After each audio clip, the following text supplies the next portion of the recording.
ಸಾಗಿಸ್ತಾ ಇದ್ದಂತಹ tanker lorry ಪಲ್ಟಿಯಾಗಿದೆ. Tanker ಒಳಗಿದ್ದಂತಹ ಪಾಮ್ ಆಯಿಲ್ ಸೋರಿಕೆಯಾಗಿದೆ. ಆ ಒಂದು ಎಣ್ಣೆಗೆ ಮುಗಿಬಿದ್ದಿದ್ದಾರೆ ಸುತ್ತಮುತ್ತಲಿನ ಹಳ್ಳಿಯ ಜನ.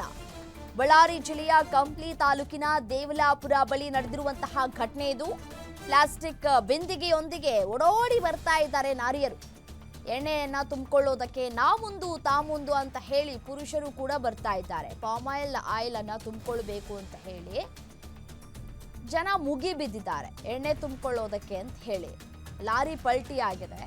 ಲಾರಿ ಪಲ್ಟಿ ಆದಂತಹ ಹಿನ್ನೆಲೆಯಲ್ಲಿ ಸಹಾಯ ಮಾಡೋದು ಬಿಟ್ಟು ನಮ್ಮನೆಗೆ ಆಗತ್ತಲ್ಲ ಈ ಆಯಿಲ್ ಅಂತ ಹೇಳಿಬಿಟ್ಟು ಜನ ಯಾವ ರೀತಿಯಾಗಿ ನೋಡಿ ಸುತ್ತಮುತ್ತಲಿನ ಹಳ್ಳಿಯ ಜನ ಬಿಂದಿಗೆಗಳನ್ನು ಎತ್ಕೊಂಡು ಅದರಲ್ಲಿ ಪಾಮ್ ಆಯಿಲನ್ನು ತುಂಬಿಸ್ಕೊಂಡು ಹೋಗ್ತಾ ಇದ್ದಾರೆ. ಬಕೆಟ್ಟು ಮತ್ತು ಈ ಬಿಂದಿಗೆಗಳು ಎಲ್ಲೆಲ್ಲಿ ಈ ಆಯಿಲ್ ಬಿದ್ದಿದೆಯೋ ಅಲ್ಲಿ ಹೆಚ್ಚು ಜನ ಕಾಣ ಸಿಗ್ತಾ ಇದ್ದಾರೆ. ದೃಶ್ಯದಲ್ಲಿ ಗಮನಿಸಬಹುದು.